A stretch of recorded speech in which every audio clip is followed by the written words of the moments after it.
First on reporter. Thiruvananthapuram നെടുമങ്ങാട്ടെ 1.5 വയസ്സുകാരന്റെ കൊലപാതകത്തിൽ കുഞ്ഞിന്റെ അമ്മ അഖിലയ്ക്കെതിരെ രൂക്ഷ വിമർശനവുമായി മാതാവ് റീന. അഷ്കർ കുഞ്ഞിനെ ഉപദ്രവിക്കുന്നത് അഖിലയ്ക്ക് അറിയാമായിരുന്നു. അഷ്കറിനെ കാണുമ്പോൾ കുഞ്ഞ് ഭയങ്കരമായി കരയുമായിരുന്നു. കുട്ടിയെ വിട്ടു നൽകണമെന്നാവശ്യപ്പെട്ട് നെടുമങ്ങാട് പോലീസിൽ പരാതി നൽകിയിരുന്നുവെന്നും റീന റിപ്പോർട്ടറിനോട് പറഞ്ഞു. അഷ്കറിനെ കാണുമ്പോൾ കുഞ്ഞ് കരയണുണ്ടായിരുന്നു. അപ്പോൾ ഞാൻ അമ്മയോട് പറഞ്ഞു, അമ്മ അപ്പിയെ ഉപദ്രവിക്കുകയല്ലോ ചെയ്യുന്നുണ്ട്, അവനെ കാണുമ്പോൾ കരയണത് എന്ത്, നിങ്ങളൊന്ന് ശ്രദ്ധിച്ചോളണം. പോയിട്ട് 1 മാസം കുഞ്ഞ് ഇവിടെ ഉണ്ടായിരുന്നു. പക്ഷേ കുഞ്ഞിന് 104 ഡിഗ്രി പനി വന്നിട്ട് പോലും അവളെ വിളിച്ചറിയിച്ചിട്ട് അവളിവിടെ വന്ന് നോക്കിയിട്ടില്ല. ഒരു 10-15 ദിവസം കൊണ്ട് കഴിഞ്ഞപ്പോഴാണ് കൊച്ചിൻ്റെ 2 കൈയിൽ പ്ലാസ്റ്റർ ഇട്ടതായിട്ട് ഞങ്ങളുടെ ഇവളുടെ സ്റ്റാറ്റസ് ഇട്ടേക്കുന്നു. കുട്ടി സിറ്റ് ഔട്ടിൽ നിന്നും മറിഞ്ഞ് വീണു, 3 കർണം മറിഞ്ഞ് വീണാണ് കയ്യിൽ പൊട്ടൽ വന്നതെന്നാണ് പറഞ്ഞത്. യവൻ ഒരുപക്ഷെ ഇവളെ ഉപദ്രവിക്കുന്നത് അറിയാമെങ്കിൽ അവക്കെങ്കിലും ആ കുഞ്ഞിനെ വാങ്ങിച്ച് എനിക്ക് തന്നൂടായിരുന്നോ? എങ്കിലും ഒരു ചെറിയൊരു മനുഷ്യത്തെ എൻ്റെ മോളായിരുന്നാലും ഇത് കാണിക്കണ്ടായിരുന്നോ? ഇനി എൻ്റെ മോളാണെന്ന് പറയാൻ അറപ്പാണ്, വെറുപ്പാണ്. ഞാൻ മരിച്ചാൽ പോലും അവൾ ഇനി തിരിഞ്ഞ് നോക്കണ്ട. എനിക്കിങ്ങനെ ഒരു മോളില്ല. ഇവനൊരു സൈലൻറ്റ് കില്ലറാണ്. സമൂഹത്തിൽ അവൻ പുറത്തിറങ്ങി കാണരുത്. എൻ്റെ കുഞ്ഞിനെ അത്രത്തോളം ഉപദ്രവിച്ചില്ലേ? എൻ്റെ അപ്പിയെ ഇതൊന്നും ചെയ്യണ്ട. ഞാൻ ആവശ്യപ്പെട്ടപ്പോൾ എൻ്റെ കുഞ്ഞിനെ എനിക്ക് ഇനി തന്നൂടാ. ഞാൻ എൻ്റെ പൊന്നു പോലെ നോക്കൂലേ? 2 കൈയിലും പ്ലാസ്റ്റർ ഇട്ട സമയത്ത് എനിക്ക് ഒരു ഡൗട്ട് തോന്നി കംപ്ലൈൻറ്റ് കൊടുത്തു എന്ന് പറഞ്ഞതിൻ്റെ പിറ്റേ ദിവസം ഞാൻ ജോലിക്ക് ബസ്സിൽ പോയ സമയത്ത് യാത്രയിലായിരുന്നപ്പോൾ ചൈൽഡ് ലൈനിൽ അവിടെ ഒരു സാറിനെ വിളിച്ച് ഞാൻ പറഞ്ഞായിരുന്നു, സാർ ഇങ്ങനെ ഒരു ഡൗട്ടുണ്ട്, സാർ അതൊന്ന് അപ്പോൾ പറഞ്ഞ് നാളെ നിങ്ങളെ സ്റ്റേഷനിൽ വിളിച്ചേക്കല്ലേ, അപ്പോൾ അവിടെ എന്തോ ഒത്തുതീർപ്പാവണമെന്ന് നോക്കിയിട്ട് ബാക്കി കാര്യങ്ങൾ നമുക്ക് മൂവ് ചെയ്യാം. അപ്പം നിങ്ങൾ വിചാരിക്കുന്നത് അഖിലയ്ക്ക് ഈ കുഞ്ഞിനെ അടിക്കുന്നതൊക്കെ അറിയാമെന്നുള്ളതാണ്? അറിയാമെന്നുള്ളത് തന്നെയാണ്. ഇല്ലെങ്കിൽ ജസ്റ്റ് ഞാനൊന്ന് പറയട്ടെ, ഈ 1 മാസത്തിനിടയിൽ 1 പ്രാവശ്യമെങ്കിലും അവൻ ഉപദ്രവിക്കുന്നത് ഇവൾ കണ്ടില്ലയോ? കിട്ടണമെന്നുള്ളൊരു ഉദ്ദേശം അവൻ്റെ മനസ്സിലുണ്ടായിരിക്കും. അതായിരിക്കാം അവൻ തരാത്തത്. എന്തുകൊണ്ട്? അല്ലെങ്കിൽ ഞാൻ നിയമപരമായിട്ടാണ് ഞാൻ എൻ്റെ കുഞ്ഞിനെ വേണമെന്ന് ഞാൻ പറഞ്ഞത്. അപ്പോൾ എന്തുകൊണ്ട് എന്നെ ഏൽപ്പിച്ചില്ല? അപ്പോൾ അതിൽ അവൾക്കും പങ്കുണ്ട്. കാരണം അവൻ ഉപദ്രവിക്കുന്നത് അവൾക്ക് അറിയാം എന്നാണ് പറയുന്നത്. അപ്പോൾ അറിയാമെങ്കിൽ എന്തുകൊണ്ട് അവൾ എൻ്റെ കുട്ടിയെ ഏൽപ്പിച്ചില്ല? അപ്പോൾ അവൾക്കും അതിലൊരു പങ്കില്ലേ? ആഷിൻ ഡിയേഗോ കൂടുതൽ വിശദാംശങ്ങളുമായി നമുക്കൊപ്പം ചേരുകയാണ്. ആഷിൻ, ആ അമ്മയുടെ വാക്കുകളാണ് നമ്മൾ കേട്ടത്. സ്വന്തം അമ്മയാണ് മോളെ കുറിച്ച് പറയുന്നത്. എനിക്ക് അവളെ കുറിച്ച് ഓർക്കുമ്പോൾ തന്നെ അറപ്പും വെറുപ്പും തോന്നുകയാണ് എന്നുള്ളത്. ഒന്ന് ആലോചിച്ച് നോക്കൂ. അഷ്കർ ഒരു കൊടും ക്രിമിനലാണ്, നമ്മൾ അംഗീകരിക്കുന്നു.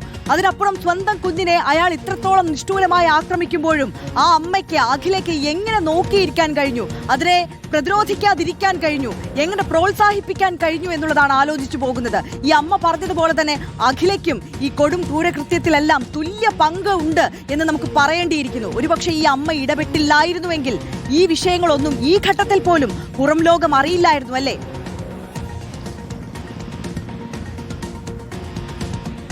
ഹരി, തീർച്ചയായും മാതൃത്വത്തിന് തന്നെ അപമാനമാണ് ഈ അഖില എന്നുള്ളത് സ്വന്തം അമ്മ തന്നെ, റീന തന്നെയാണ് പറയുന്നത്. കാരണം ഒരു കുഞ്ഞിനെ ഇത്രത്തോളം ഉപദ്രവിച്ചിട്ടും ഇതുവരെ അറിഞ്ഞില്ല എന്ന് പറയുന്നത് വിശ്വസനീയമല്ല. കാരണം നേരത്തെ ഞാൻ സൂചിപ്പിച്ചതുപോലെ 91 മുറിവുകളാണ് കുഞ്ഞിന്റെ ദേഹം ആസകലം ഉണ്ടായിരുന്നത്. അതിൽ 51 മുറിവുകൾ ദേഹത്തിന് പുറത്താണ്, കാണാനും സാധിക്കും. ഈ കുഞ്ഞിനെ ഒരു തവണയെങ്കിലും കുളിപ്പിക്കുമ്പോൾ ഈ കുഞ്ഞിന്റെ ദേഹത്ത് ഇത്രയും മുറിവുകൾ ഉള്ളത് എന്തുകൊണ്ട് ഈ അഖില കണ്ടില്ല? അതുകൊണ്ട് തന്നെ അഖിലയ്ക്ക് ഈ കുഞ്ഞിനെ ഇത്തരത്തിൽ ഉപദ്രവിക്കുന്നത് അറിയില്ല എന്ന് പറയുന്നത് ഒരിക്കലും വിശ്വസിക്കാൻ കഴിയില്ല എന്നുള്ളതാണ്. ഇതിൽ ഇവർ പറഞ്ഞൊരു പ്രധാനപ്പെട്ട പോയിന്റ് ഉണ്ട്. അതായത് ഈ നേരത്തെ തന്നെ ഈ കുഞ്ഞ് നേരത്തെ സിറ്റ് ഔട്ടിൽ നിന്ന് വീണ് കൈ ഒടിഞ്ഞു. അത് ഇവർ സ്റ്റാറ്റസ്, ഈ അഖില വാട്സപ്പ് ഗ്രൂപ്പിൽ സ്റ്റാറ്റസ് ആയി ഇടുമ്പോഴാണ് അറിയുന്നത് തന്നെ. വിളിച്ച് കാര്യങ്ങൾ അന്വേഷിച്ചപ്പോൾ സിറ്റ് ഔട്ടിൽ കളിച്ചുകൊണ്ടിരിക്കെ വീണ് കൈ ഒടിഞ്ഞു എന്നുള്ളതാണ് അറിയിച്ചിട്ടുള്ളത്. നേരത്തെ പോലീസ് പ്രകടിപ്പിച്ച അതേ സംശയം ഇവർ ഇവിടെ പറയുകയും ചെയ്തിട്ടുണ്ട്. അങ്ങനെയാണ് വീണതെങ്കിൽ മുറിവ് എവിടെ, അല്ലെങ്കിൽ മറ്റെന്തെങ്കിലും പാടുകളോ മുറിവുകളോ ചതവോ എന്തെങ്കിലും വേണം. പക്ഷെ ഒന്നും ഉണ്ടായിട്ടില്ല.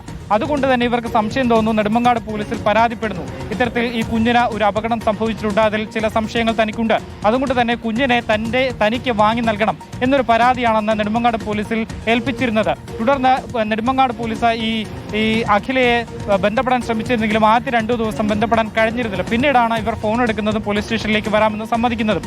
പോലീസ് സ്റ്റേഷനിലേക്ക് എത്തിയതും അതിനുശേഷവും ഇവർ ഇത്തരത്തിൽ കാര്യങ്ങൾ ഇതേ കാര്യത്തിൽ ഉന്നയിച്ചിരിക്കുകയാണ്. കുട്ടി കളിക്കുന്നതിടെ സിറ്റ് ഔട്ടിൽ നിന്ന് വീണ് പരിക്കേറ്റു എന്നുള്ളത് തന്നെയാണ് ഈ അമ്മയും അതുപോലെ തന്നെ രണ്ടാനച്ഛനായിട്ടുള്ള ഇപ്പോഴത്തെ പ്രതി കൂടിയായിട്ടുള്ള അഷ്കർ പറയുകയും ചെയ്തിട്ടുള്ളത്. തുടർന്ന് പോലീസ് ഇവരോട് പറഞ്ഞു, ഇത് അമ്മയുടെ തീരുമാനമാണ്, അമ്മയാണ് ഇതിൽ തീരുമാനിക്കേണ്ടത് എന്നുള്ളത് പറഞ്ഞ് മടക്കി അയക്കുകയാണ്.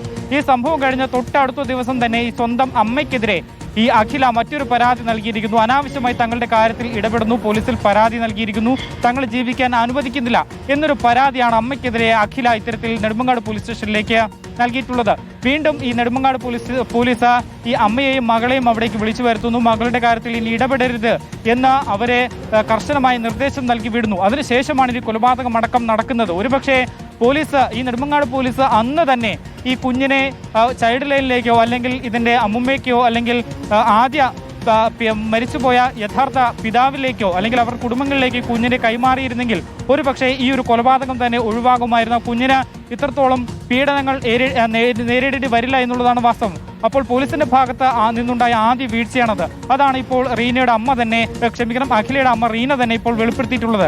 രണ്ടാമതായി അവർ ഏറ്റവും പ്രധാനപ്പെട്ടതായി പറയുന്നത് ഈ അഖിലയ്ക്ക് വേണ്ടി ഇനി ആരും ആ വീട്ടിൽ നിന്ന് ജാമ്യത്തിന് അപേക്ഷിക്കുന്നതിന് വേണ്ടിയിട്ടോ അല്ലെങ്കിൽ ഇവിടെ കാണുന്നതിന് വേണ്ടിയിട്ടോ പോലീസ് സ്റ്റേഷനിലേക്കോ പോകില്ല എന്നുള്ളൊരു കാര്യത്തിലേക്കാണ് അവർ പറയുന്നത്. തൻ്റെ മകളാണെന്ന് പറയാൻ അപമാനവും അറപ്പുമാണ് ഉള്ളത് എന്നുള്ളതാണ്. യഥാർത്ഥ കൊലയാളി അഷ്കർ ആണെങ്കിൽ പോലും അതിൽ തൻ്റെ മകൾക്ക് പങ്കുണ്ട് എന്ന് കൃത്യമായി തന്നെ ആ അമ്മ പറഞ്ഞു വെക്കുകയാണ്. കാരണം ഒരു അമ്മയ്ക്കും തൻ്റെ മക്കളെ ഇത്തരത്തിൽ മർദ്ദിക്കുന്നതാവട്ടെ മറ്റൊരാൾ പുറത്തു നിന്നൊരു നുള്ളു മണ്ണെടുത്തിടുന്നത് പോലും സഹിക്കാൻ കഴിയില്ല. അങ്ങനെയുള്ള അവസരത്തിൽ എന്തുകൊണ്ട് ഈ അഖില ഇത് നേരത്തെ പറഞ്ഞില്ല, അല്ലെങ്കിൽ ഇത്രയും അറിയാമായിരുന്നിട്ടും എന്തുകൊണ്ട് തടഞ്ഞില്ല? ഈ കുട്ടിയെ മർദ്ദിക്കുന്ന വിവരം അറിയാമായിരുന്നിട്ട് പോലും തമിഴ്നാട്ടിലേക്ക് പോകുമ്പോൾ അഷ്കറിനാണ് ഈ കൊച്ചിനെ ഏൽപ്പിച്ചിട്ട് പോകുന്നത്.